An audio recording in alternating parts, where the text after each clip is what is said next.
right, get the statement from coach and then take questions after. Got a big week ahead of us.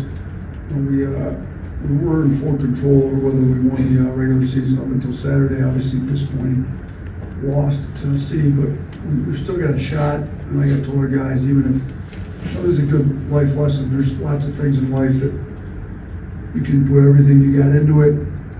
You may not get the results you want, but you still need to put everything you have into it. I kind of talked to them about, you may go for a job interview, you have no idea, you could hit it out of the park and do the best you absolutely could and still come up second and not get the job. We could hit it out of the park and go 2-0, still not win the league. It's still the right thing to do. It shows character, and we have no shot of winning it if we don't come out and go 2-0. So we got to come out ready to play, give it a championship level effort, and let the chips fall where they may with Tennessee's 2 games this week. But I also told them we got to be playing our best basketball. I mean, I talked to them about UConn last year. UConn did not win the Big East.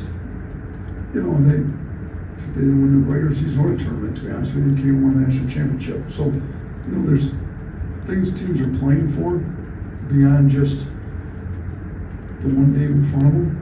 But we've got to get momentum going into March for the SEC tournament, the NCAA tournament, and we need to be playing our best basketball. I thought we made a jump. We just, you know, when we went back and looked at the Tennessee game, there was a 13-minute stretch where we had 21 possessions. We were 1 for 17 on our first shot.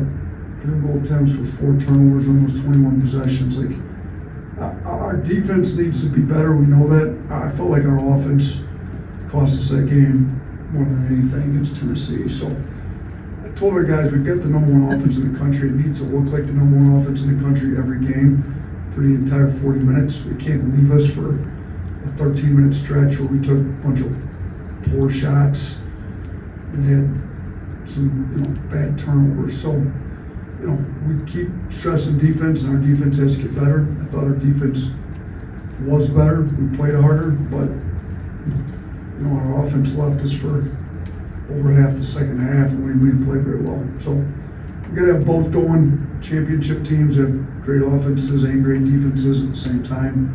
That's where we got to get to. But, you know, Florida's good. Shoot, they almost beat us here. You know, we were down double digits with less than 10 minutes to go and had to come back and get to overtime. You know, they do a great job on the offensive glass. You know, Hand-Lagden had 9 offensive rebounds against us here. We've got to do a much better job with their bigs, keeping them off the boards. Our guards are going to have to get in there and help rebound. Thought we did a pretty good job on our offensive boards. It probably won us the game. And we did do a great job of that against Tennessee. So we got to get back to where we're crashing harder and being good on the offensive side with the rebounding as well. But, you know, Clayton's playing well for Florida. He had 27 against us. He's playing really well.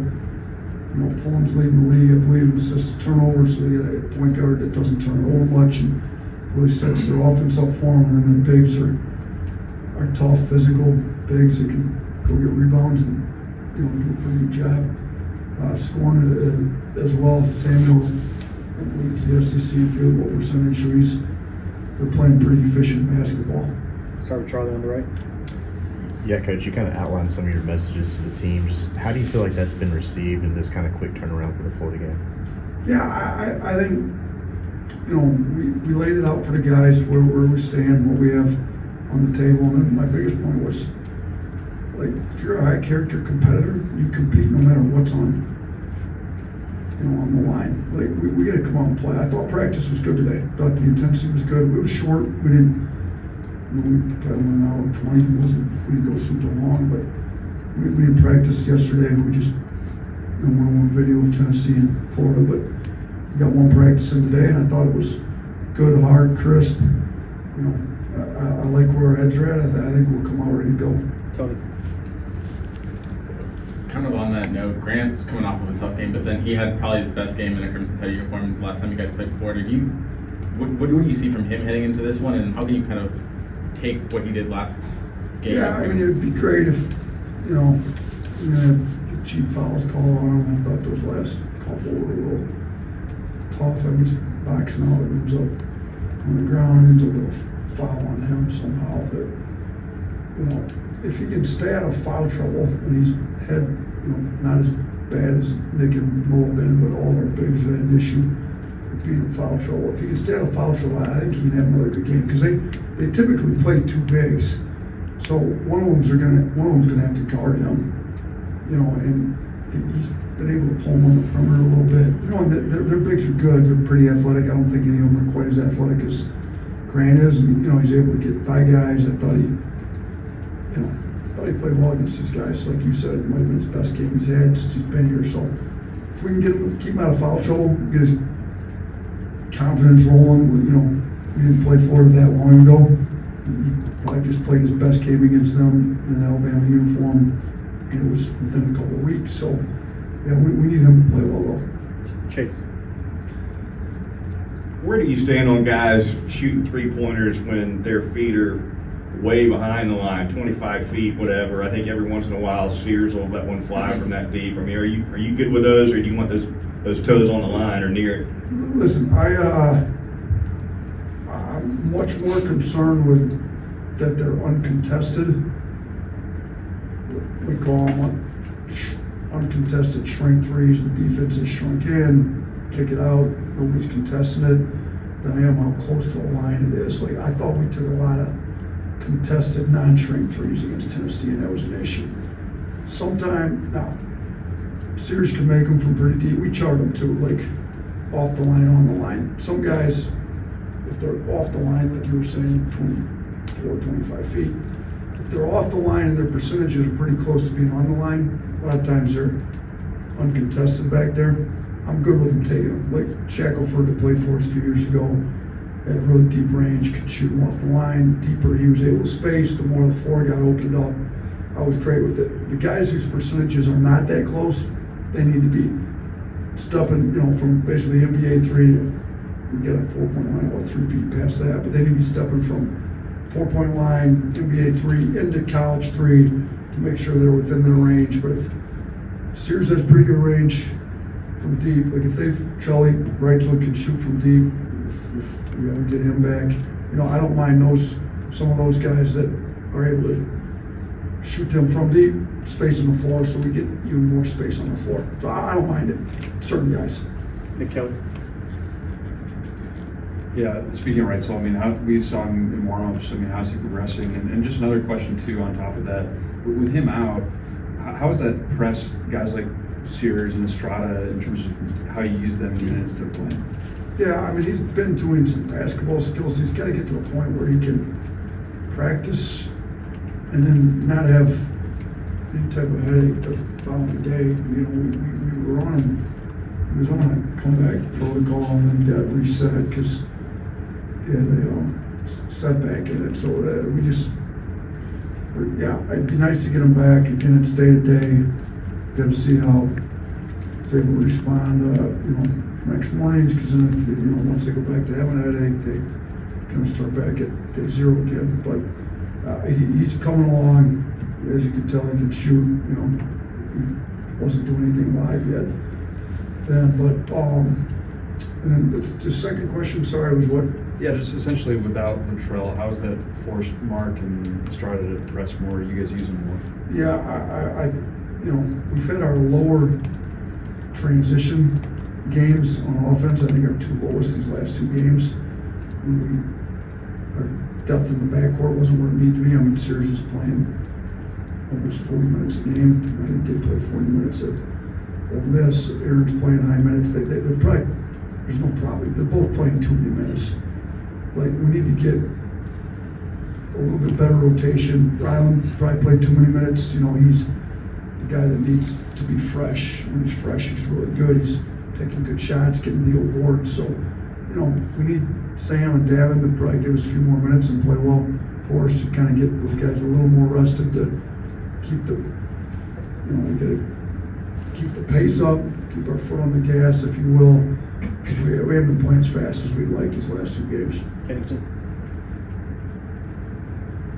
Continuing on the Mark Sears point, he was named a finalist for the Bob Cousy Award. What's impressed you the most about his progression from last year to this year?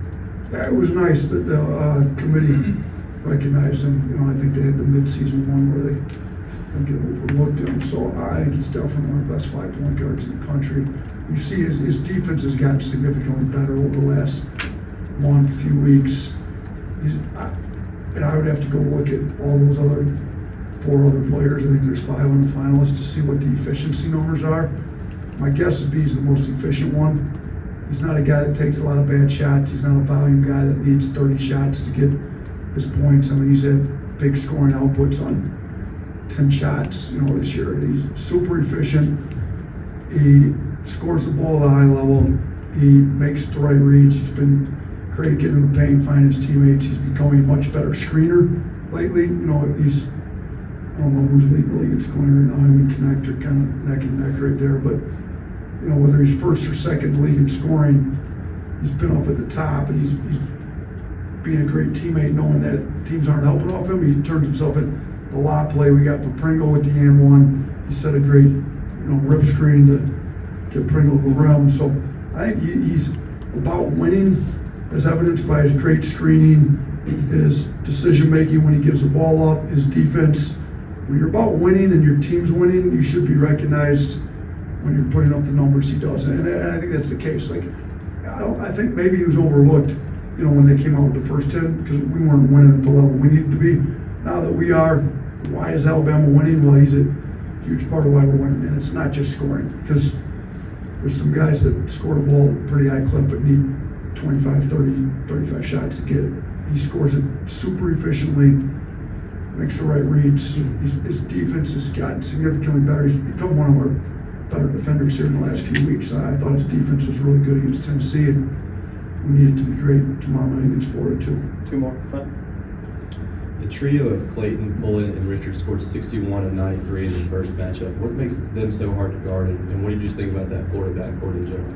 Yeah, they're good. Pullen doesn't turn it over, finds those other guys. You know, Clayton's scored 27. He's super talented, can really score, makes tough shots.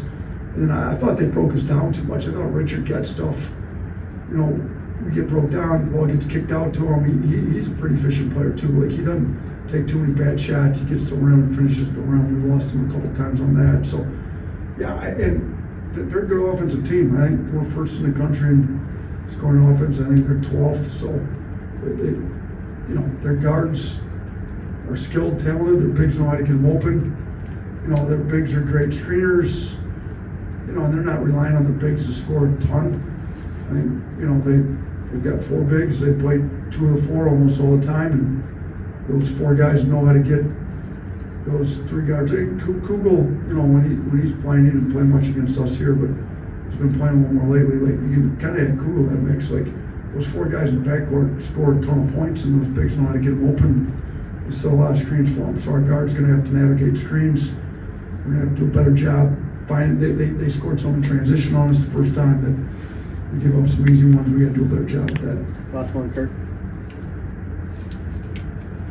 Not talking X's and O's or personnel, but you just had a game like less than 2 weeks ago against this team that they probably thought they should have won, and your team did win. Is there a mental edge for either side on that, or do you know, or is it possible? I guess we'll see tomorrow. I mean, it's a tough thing with the psychology of revenge games. Yeah, like, they outplayed us for 30 minutes in the game. They had a 10-point lead with less than 10 minutes to go. So, you know, I'm sure they feel like they were a better team for the majority of the game. And then, you know, it took us overtime to get it. I did think we did a great job coming out of the overtime well, but, you know, we also, if I remember correctly, I think, was that our first game without Wrightsell? If I remember right?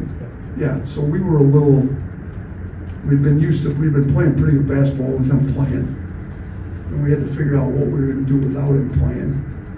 And we've done a little better job figuring it out. We've played better. We obviously didn't get the win against Kentucky or Tennessee without him. But, you know, I think we know what we're doing a little better without Wrightsell for the second time.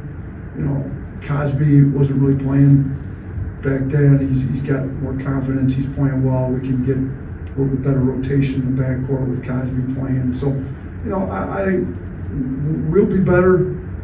I'm sure that they're gonna have some confidence and a little bit of revenge factor, like they feel like they owe us one, but it'll be a good game. I mean, the team that plays harder and executes the best is gonna win this thing, and I think whether we've got a psychological edge or they do, I'm not sure, but we're playing for a championship, they're playing for seeding. We both got a lot to play for. You know, we just gotta come out and take care of business. Thank you, Coach. Thanks, everyone.